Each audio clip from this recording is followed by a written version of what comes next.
Alur pelayanan pasien yang mau dioperasi itu seperti ini. Pasien di IGD, di rawat inap atau rawat jalan, alur pelayanannya hampir sama. Kita kasih contoh di rawat inap, kita pergi, ini daftar pasien di rawat inap. Kita pilih pasien yang akan dioperasi. Contohnya kita pilih pasien berikut, Brian Hartono. Kita klik kanan, kemudian kita pergi ke permintaan dan masukkan ke jadwal operasi. Nah, di sini kita masukkan ruang OK-nya dulu. Kita klik tanda paperclip. Misalnya contohnya ruang operasi 2, kita klik, kemudian tekan spasi. Di sini kita pilih tanggalnya, kemudian kita pilih jadwal operasinya dari jam berapa sampai jam berapa. Misalnya dari jam 9:15 sampai dengan jam 11:40. Kemudian kita pilih operatornya, contohnya dokter berikut. Kita klik, kemudian tekan spasi, dan kita pilih operasi yang akan dilakukan. Contohnya operasi prostat. Kita pilih sesuai dengan kelas pasien tersebut, misalnya kelas 2. Kita klik, kemudian tekan spasi, dan kita klik simpan. Kemudian perawat atau petugas ruang VK atau OK pergi ke menu dan klik tanda pencarian, lalu cari operasi. Kemudian pergi ke jadwal operasi. Ini adalah pasien yang dijadwalkan untuk melakukan operasi. Di sini pasien yang baru kita masukkan sudah muncul di paling bawah. Di sini muncul informasi terkait umur pasien, jenis kelamin, waktu yang akan dilakukan operasi, statusnya, dan informasi kamar, diagnosa, tindakan operasi yang akan dilakukan, dokter yang akan melakukan operasi, dan nama ruangan operasi yang akan dipakai.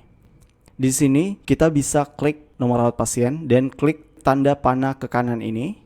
Ini akan memunculkan beberapa jenis menu terkait dengan permintaan lab, checklist sebelum operasi, sign in sebelum anestesi, time out sebelum insisi, sign out sebelum menutup luka, dan checklist post operasi, penilaian pre-operasi, penilaian pre-anestesi, dan tagihan. Misalnya kita ingin melakukan checklist pre-operasi, kita bisa klik, kemudian diisi, dan disimpan. Demikian juga dengan sign in, bisa diisi, kemudian disimpan, dan seterusnya. Di sini ketika pasien sedang dalam posisi operasi, perawat klik nomor rawat pasien, kemudian klik input data. Di sini akan memunculkan field berikut, kemudian status pasien diubah ke proses operasi, dan klik ganti, bukan simpan. Kita klik ganti, maka pasien tersebut akan hilang di daftar tunggu dan berpindah ke pasien yang sedang dalam proses operasi. Kita klik proses yang di bawah sini, kemudian klik update, maka ini pasien yang ada dalam proses operasi. Ketika pasien sudah melakukan operasi, kita klik nomor rawatnya, kemudian status operasi kita ubah ke selesai. Kita klik ganti. Ketika sudah, kita pergi ke menu selesai dan klik tanda update. Ini adalah daftar pasien yang sudah selesai operasi.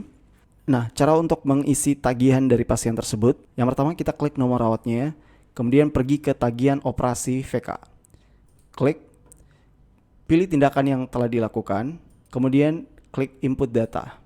Di sini kita masukkan informasi yang diminta dari kategori operasi, misalnya operasi besar dan jenis anestesi. Contoh, kita masukkan nama-nama operator.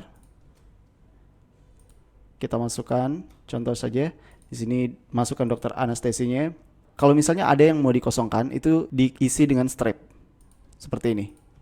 Jangan dibiarkan kosong, kalau tidak dia tidak bisa menyimpan. Jadi bidan 1 di strip, kalau misalnya tidak ada, bidan 2 di strip. Jika sudah, kita klik simpan. Maka pasien tersebut telah melakukan operasi dan bill pasien tersebut sudah tercatat di sistem.